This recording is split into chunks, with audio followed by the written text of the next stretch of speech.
Wellington, a very good evening. These are our top stories for tonight. Premier Sir Toke Talangi will return to work in Niue after he is given the green light from his doctor. Sir Talangi is currently in New Zealand recovering from his medical treatment from November last year. In his response to BCN News queries about his recovery and when he is expected to return, Sir Talangi says, "I'll be back when the doctors say so. I'm well otherwise and assisting with work at home." The Premier is keeping in touch with his staff and government members in regards to operations through online correspondence.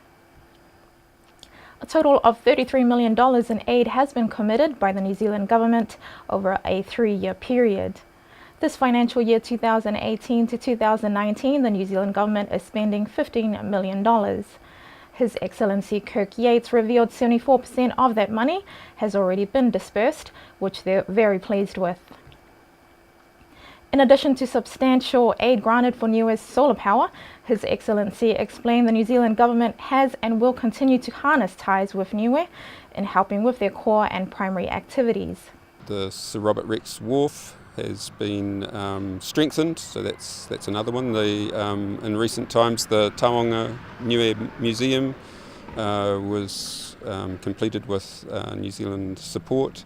We have just committed to a new parliamentary building, so we're really excited about being able to support that. That's something that's coming up and being worked on at the moment. As I mentioned, the solar panel, but there's a number of core funding activities, if you like, so Chamber of Commerce, tourism, education, those kinds that are part of our ongoing support.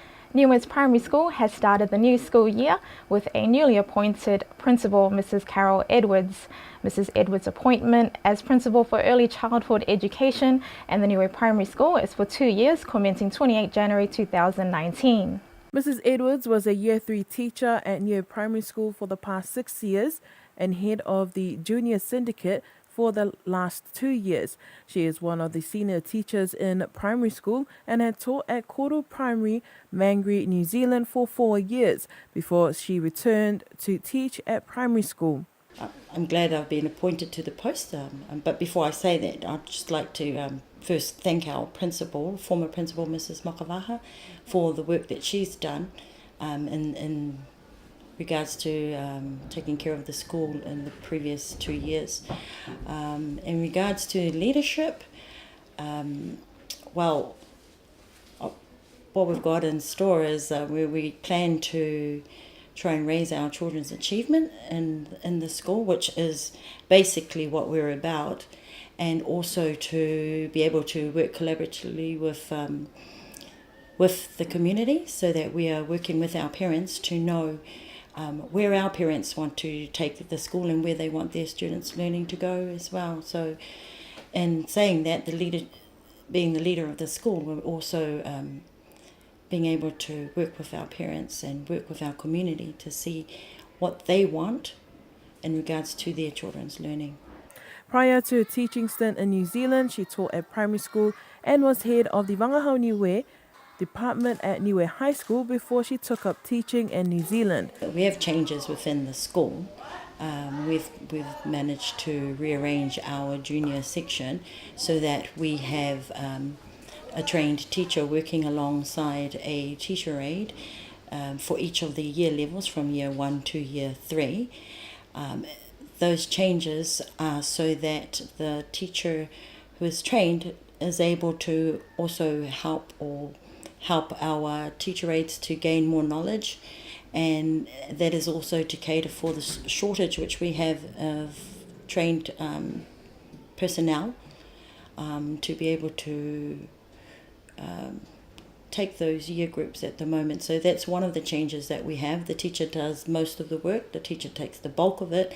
However, when they do split into classes, they're able to take a group, the teacher aides are able to take a group of children. We also we hope that we will be able to get in a few more trained teachers. We're grateful for our teacher aides, especially for being here for us at this particular time when we don't have enough staff. We also have a new staff member in year 5 and 6. and some of the changes that we've done, just internal changes, but we also intend to be able to improve in our services that we provide for our children. So we are trying to get our teachers to look at different ways of look at their own teaching and how they can improve it so that they can have a better delivery when they're teaching our children. We also have the Whangaho Niue curriculum, that is the progressions, first time to be taken from year 1 right through to Niue High School to year 10. And we've been working on those progressions with our high school counterparts, our curriculum teams for the 2 schools. We also, for the first time, we're starting English language in year 1. So part of those progressions in Whangaho, we also do the progressions in English. So it will go right through as well from year 1 right through to year 10. That's what the curriculum team was working on last year, which I was a part of, and myself and Ms. Yates. Director of Education Bertha Tongahai says Mrs. Edwards is one of the senior and most experienced teachers and has served as acting principal on many occasions, so she will make a smooth transition to the position. Katrina Toifasi, BCN News. Today marks a special day in New Zealand as the country celebrates the 179th anniversary, paying tribute to the signing of the Treaty of Waitangi on 6th February in 1840. Waitangi Day was first officially commemorated in 1934 and has been a public holiday since 1974. A number of dishonourable things happened, I guess, with colonialism over the years, and to us today, this treaty has become a lot more precious in the sense that it also provides for righting those wrongs. And with the Waitangi Tribunal over the past a couple of decades, those wrongs have been righted as much as they can be, and recognised by government, and apologies have been made to the various iwi or tribes. So that's an important part of the treaty, and an important part of today is reflecting on those and looking forward to planning for a better future. His Excellency Kirk Yates celebrates his first Waitangi Day here in Niue and shares what plans the New Zealand High Commission has in place here in Niue. It's very exciting to bring Waitangi Day to everyone this year. We're taking a bit of an event down at the Commercial Centre on Friday. That's this Friday between 10 and 12. We'll have some information displayed about what Waitangi Day is. I'll say a little bit, of course, but it won't be anything formal.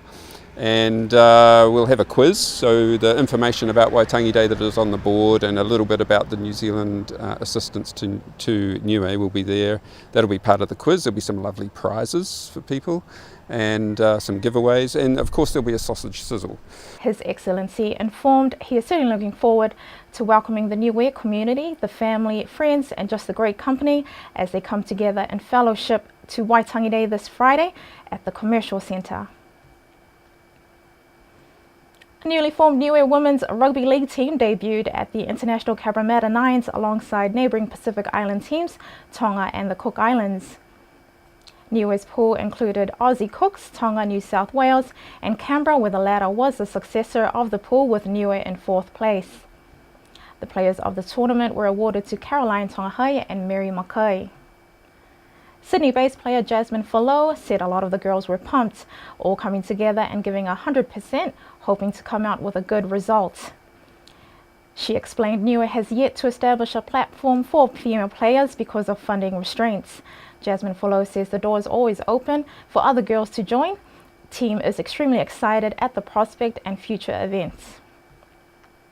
That ends our news for this evening. We look forward to seeing you on Thursday. Have a great night.